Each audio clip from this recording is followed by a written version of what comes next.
Efecto Doppler. Radio 3.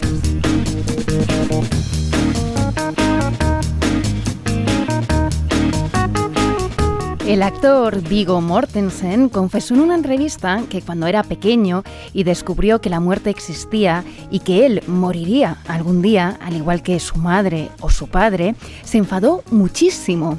Cuando el cabreo se le pasó, tomó la determinación de que si la vida se acababa, tenía que hacer muchas cosas mientras estuviera vivo. Según sus palabras, todos los días se levanta pensando en la muerte.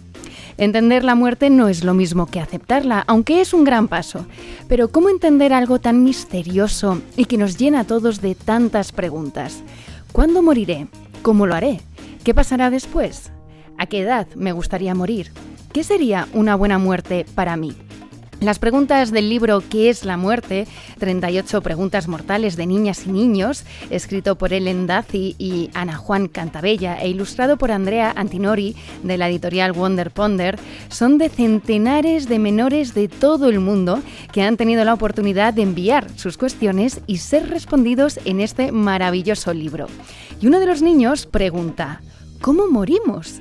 Y desde aquí le lanzamos una contrapregunta: ¿cómo vivimos? Porque si sobre algo nos hace reflexionar la muerte, es sobre nuestra propia vida y la forma de vivirla. ¿Da miedo estar en una tumba? Cuando te mueres, ¿echas de menos a tus amigos? Cuando te mueres, ¿sigues yendo a clase? ¿Por qué nos tenemos que morir? ¿Entra tierra en los ojos cuando estamos muertos? ¿Cuántas veces podría un muerto visitar a su familia? ¿Cómo sé que cuando me duermo no me muero? ¿Qué piensas cuando estás a punto de morir y lo sabes? ¿Cuánto tiempo tarda un cuerpo en descomponerse? Cuando mueres, ¿vas al cielo? Estas son solo algunas de las preguntas que Ellen Daci y Ana Juan Cantabella recibieron de cientos de niños y niñas de todo el mundo. 38 acabaron siendo las seleccionadas para formar un libro tan infantil como para adultos sobre ese tema del que tan poco hablamos y al que por lo general tanto tememos. ¿Así es la muerte?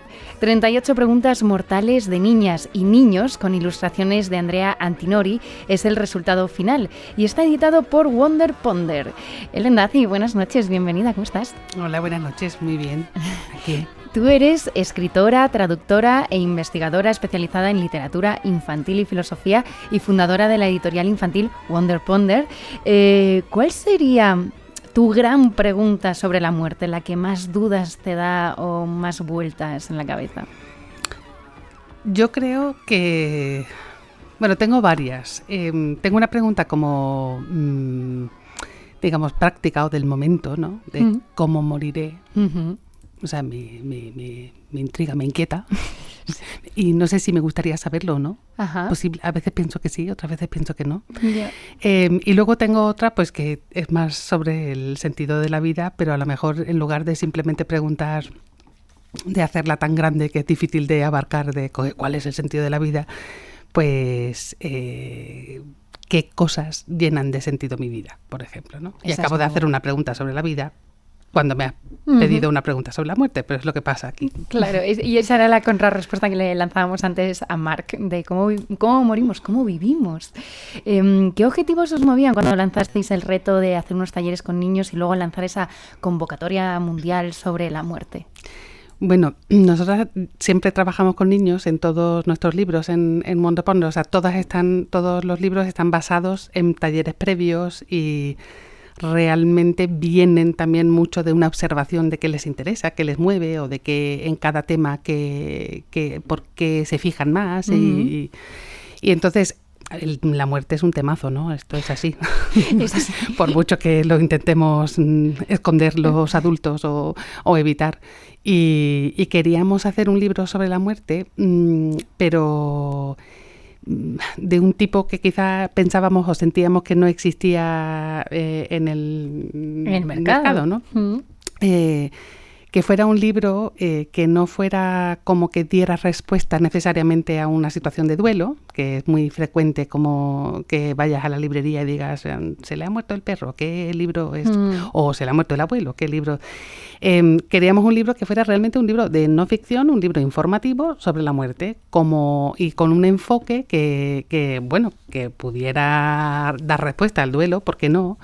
Pero también que diera lugar que permitiera el asombro filosófico, la curiosidad científica, la curiosidad muy práctica también a veces que pueden tener los niños, preguntas así que no todas las preguntas de los niños sobre la muerte son pesadas ni dan miedo, ¿no?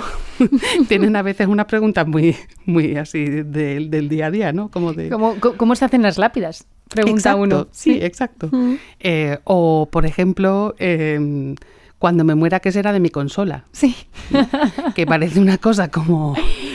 Aparentemente, bueno, nos reímos, ¿no? Cuando escuchamos la pregunta y a lo mejor en ese momento el niño la ha hecho así que no se le ocurría que otra cosa que preguntar, pero en realidad tiene detrás también un fondo, las preguntas ligeras pueden tener un fondo más profundo, ¿no? Y las preguntas profundas también a veces pueden tener un fondo ligero. Y queríamos un poco reflejar esa posibilidad de relacionarnos con la muerte desde la ligereza, reconociendo también la profundidad. Claro. Tú lo has dicho, pregunta a pregunta, si vas avanzando en el libro vamos viendo que reflexionar sobre la muerte es inevitablemente hablar sobre ciencia, religión, filosofía, espiritualidad, hablar sobre donación de órganos. Se abren tantos campos. ¿Vosotros también fuisteis descubriendo esto? En plan de, pero sí, aquí estamos tratando este tema tan interesante y mezclándolo con este otro. Y sobre todo, ¿cómo masticarlo para que los niños puedan entender estos campos tan complicados o tan complejos como mínimo? Ha utilizado el verbo masticar, me parece interesante. Porque, bueno, normalmente cuando masticamos simplificamos un poco, ¿no? Uh-huh. Y hay un sentido en el que, por supuesto, que hay que, digamos, es un libro para niños, por tanto, pues, bueno, hay que tener atención a ciertas estructuras gramaticales y a cómo se cuentan las cosas. Pero no necesariamente diría que es necesario simplificarlo, en el sentido de que creo que se puede reflejar en las respuestas la complejidad y la incertidumbre sin inquietar, ¿no? Uh-huh. De alguna manera. Y que los niños también eso los reciben con gratitud, ¿no? Como decir, sí, esto es lo que quería yo, quería explorar, no quería una respuesta en 2 frases y ya se acabó la conversación. Quería realmente, porque la conversación no se acaba en una pregunta sobre la muerte, ¿no? Tienes te recibes una respuesta, quieres otra. Y bueno, pues ese a lo mejor más que masticar, yo utilizo mucho siempre el verbo explorar. O sea, una pregunta que no tiene una respuesta definitiva, ¿qué hacemos con ella? Pues buceamos en ella, exploramos, miramos por dónde nos lleva, la reconducimos, ¿no? Vemos a dónde nos puede llegar. Y eso es parte del camino bonito de explorar preguntas que no tienen respuesta definitiva, ¿no? Uh-huh. Sobre todo porque es verdad que al hacernos mayores y comprender los mecanismos de la muerte, muchas preguntas obtienen respuesta, como por ejemplo, ¿por qué se entierran a los muertos? O ¿cómo sabemos que un muerto está realmente muerto? A esto podemos responder claramente, pero hay otras como ¿a dónde vamos cuando morimos? O ¿qué hay después de la muerte? Que da igual los años que pasen, seguimos sin tener respuesta incluso nosotros, pero ya desde muy pequeñitos nos intriga. ¿A qué edad más o menos tienes comprobado que empezamos a preguntarnos por el más allá?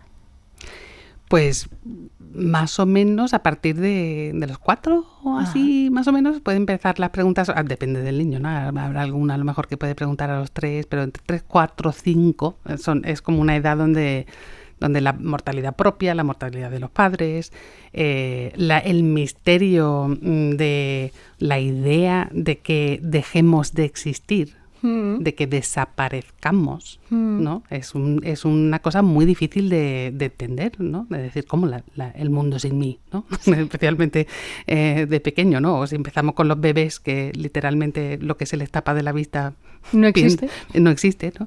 Pues hay una evolución un poco de esto y ese misterio es potentísimo, y a los 4 o 5 años es parte juego, parte comprender un poco qué está pasando, ¿no? Y seguimos. Yo con 49 sigo igual. Seguimos, sí, en esta mesa seguimos. Totalmente, totalmente. Todas las preguntas están acompañadas por ilustraciones que están llenas de ingenio y de humor. Creo que, ahora me dirás, también es muy importante ponerle quizá humor a este gran tema, a la muerte. Tienen hasta un toque macabro que es muy divertido y están creadas por el premiado ilustrador italiano Andrea Antinori, que además, como que él tuvo... Y esto lo digo entre comillas porque son ilustraciones, pero él tuvo la primera palabra. Primero pintaba él. Sí, decidimos hacerlo así porque nos parecía que daba una libertad que iba a, como iba a trasladarse al libro de una manera interesante, ¿no? Entonces, a él le mandamos las preguntas seleccionadas de los niños, sí, con algún tipo de indicación de qué íbamos a hacer nosotras en las respuestas, pero sin las respuestas, ¿no? No, de hecho, no escribimos las versiones finales hasta que no tuvimos las ilustraciones. Y eso nos permitió también jugar con sus ilustraciones en el texto, que creo que por eso hay como un diálogo muy gracioso. Muy divertido, sí. Y también, no solo divertido, sino que creo que eso decía que el tono de humor, lo macabro, el libro es como un ejercicio de equilibrio fino. Vamos, de las cosas más difíciles en ese sentido que he hecho en mi vida.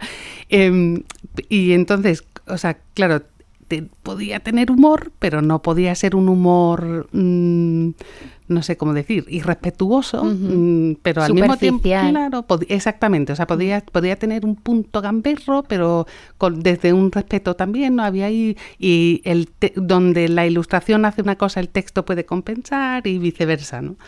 Y ha sido un baile. Totalmente, y muy exitoso, porque hay algunas ilustraciones que son fantásticas. Como hemos dicho antes, al empezar a hacernos preguntas, esto se abre un melón y se abre el siguiente, y se abre el siguiente, y se abre el siguiente. Entonces, por ejemplo, Luzmari pregunta, porque claro, esto se ha hecho por todo el mundo. Sí, o sea, no sé si todo el mundo. No todos los países, pero hay países de todos los continentes. Sí. Pregunta, ¿qué sentido tiene la vida si vamos a morir? Y la ilustración replica diciendo, ¿qué sentido tiene la vida si nunca voy a morir? Y vosotras además respondéis a Luzmari diciendo, nuevos melones, ¿qué le da sentido a una vida? O, ¿es necesario que la vida tenga un sentido? Entonces, todas estas preguntas que le lanzáis a los niños creo que también tienen un objetivo de adultos seguimos teniendo dudas. Está bien, ¿no? Tener preguntas y seguir preguntándonos y mirando a ver cuál es nuestra respuesta. Claro, sí, una de las cosas que nos propusimos también, bueno, y que encaja un poco en todo el proyecto de Wonder Ponder, pero una de las cosas que nos interesa es establecer conversaciones entre personas de todas las edades, donde precisamente lo que estamos haciendo es reconocer nuestras dudas y nuestras incertidumbres, ¿no? Y decidimos, por ejemplo, que una de las cosas que queríamos hacer en las respuestas era dejar siempre visible el hilo de nuestras propias dudas, ¿no? Para decir, mira, nosotros tenemos estas dudas, y a veces también interpelar a la persona que ha escrito y al lector, ¿y tú qué piensas, no? O sea, tú nos puedes ayudar a nosotras, ¿no? En un diálogo. Claro, y ahí el libro está lleno de datos reales que también le dais a los lectores, entre ellos que la persona más longeva viva en estos momentos es una mujer española con 116 años, la que más ha vivido fue una francesa que murió con 122 años. Y lo curioso es que uno de los grandes retos ahora mismo es alargar todavía más esa vida, incluso algunos pues mejorarla al final de la vida, que igual es lo que tiene más sentido, porque estamos un poco obsesionados con la idea de vivir y nunca desaparecer. Puede ser. Te lanzamos la pregunta. Claro, claro, en ese sentido, No lo sé, podemos hablarlo.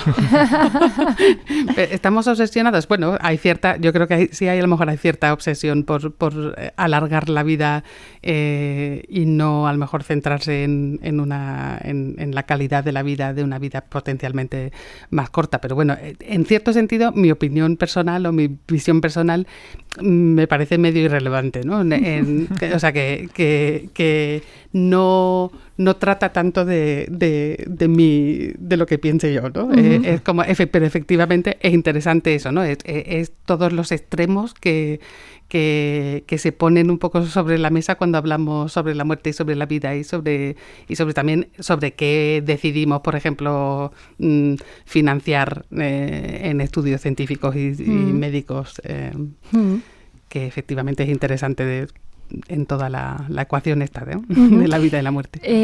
Hay una pregunta muy valiente que lanza Laura y es ¿por qué hay gente que se suicida?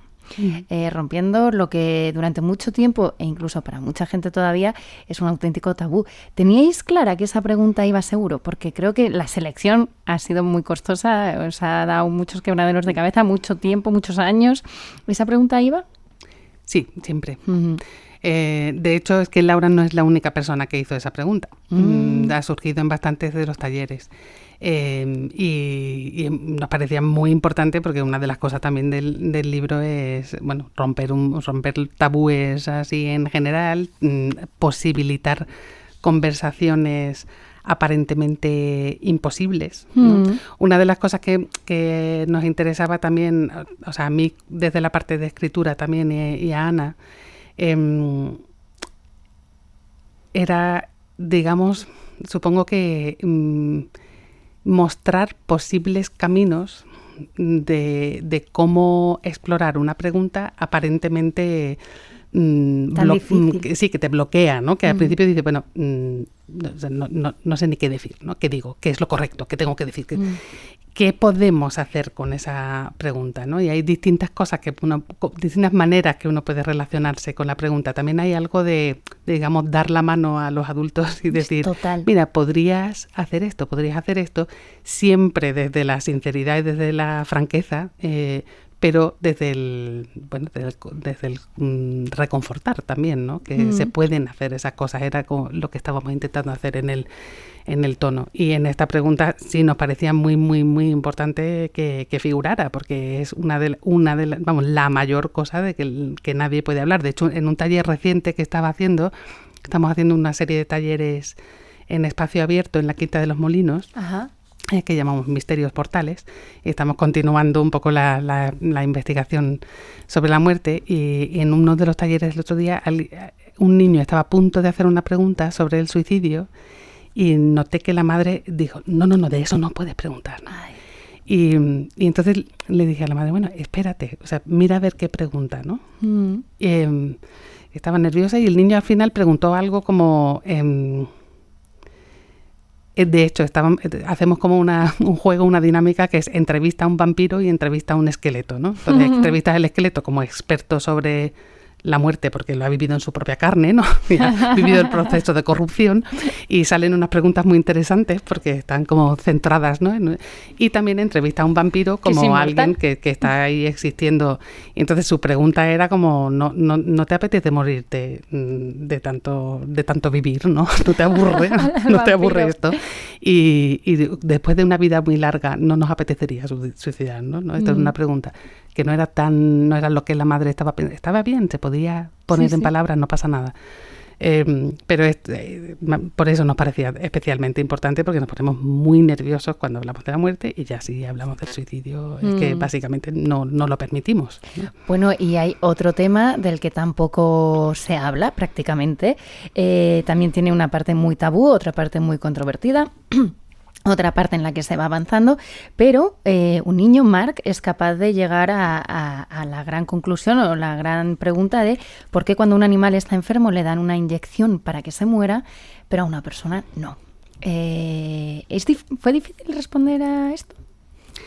Bueno, en realidad no, porque hay mucho que decir, ¿no? Claro. Entre otras cosas, por ejemplo, hay datos sobre países en los que sí ahora se puede dar una inyección. La eutanasia. Y bueno, no nos resultó difícil. O sea, siempre, bueno, pues o sea, la sensación de que estás como manteniendo un equilibrio en la respuesta y bueno, no metiéndote en berenjenales, no en un mal sentido, no estamos evitando nada, estamos tratando de responder a la pregunta exacta que está haciendo, ¿no? Que es ¿por qué a los animales tal? Bueno, pues primero es que en algunos países sí se permite la eutanasia y bueno, podemos hablarlo de distintas maneras, ¿no? Es fantástico. Habéis seleccionado muchas preguntas que tienen que ver con el proceso de morirse. Claro, tenéis experiencia con el esqueleto y las dudas que les entran, porque tienen dudas sobre la putrefacción, la esqueletización, la muerte del cuerpo, la muerte del pensamiento.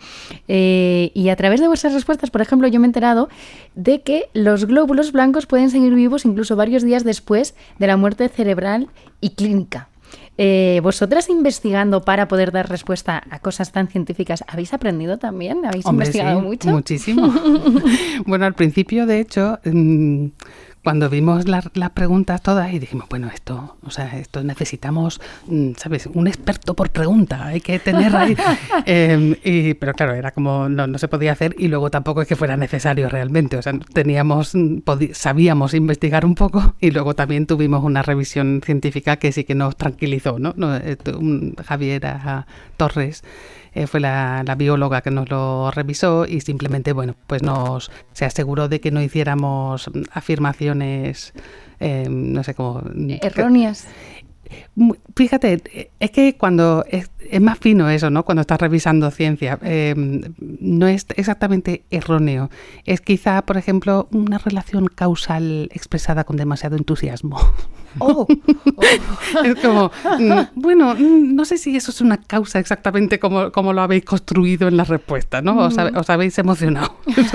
La afirmación que podéis hacer está un poquito antes, ¿no? De esa... y bueno, pues cosas así como de no pisarse, vamos, de no decir cosas que no eran estrictamente ciertas, ¿no? Dos de tus libros infantiles, editados todos, por supuesto, por tu editorial, Wonder Ponder, han recibido ya varios premios. Que es La muerte de 38 preguntas mortales de niñas y niños, acaba de ganar el premio Andersen en Italia al mejor proyecto editorial, y tu anterior libro, Un par de ojos, ganó el premio al mejor libro infantil 2022 y fue calificado por el jurado como una auténtica obra maestra. Bueno, enhorabuena. Los jurados son... Son gente muy maja. Son gente muy maja, sí. Bueno, en realidad, Así es la muerte todavía no ha ganado un premio. Lo que ganó el premio Andersen fue el proyecto editorial en Italia, en todo el proyecto de Wonder Ponder. Y sí, bueno, los premios son muy bonitos. Son muy bonitos, pero sobre todo no podemos dedicarle otra media hora, pero estamos deseando saber qué temas tratan en ese Un par de ojos. Un par de ojos nuevos. Pues Un par de ojos nuevos es el único libro de ficción que tenemos. Es una obra de teatro narrada y es sobre una elefanta que llega, son unas marionetas y una elefanta llega a su casa nueva y justo la víspera de una operación de ojos nuevos donde le van a cambiar los ojos, ¿no? Como es una muñeca, y está bastante preocupada acerca de si continuará siendo la misma después de la operación de ojos y si seguirá viendo el mundo igual y cosas así. Y nada, es una panda de marionetas, digamos. Qué bueno.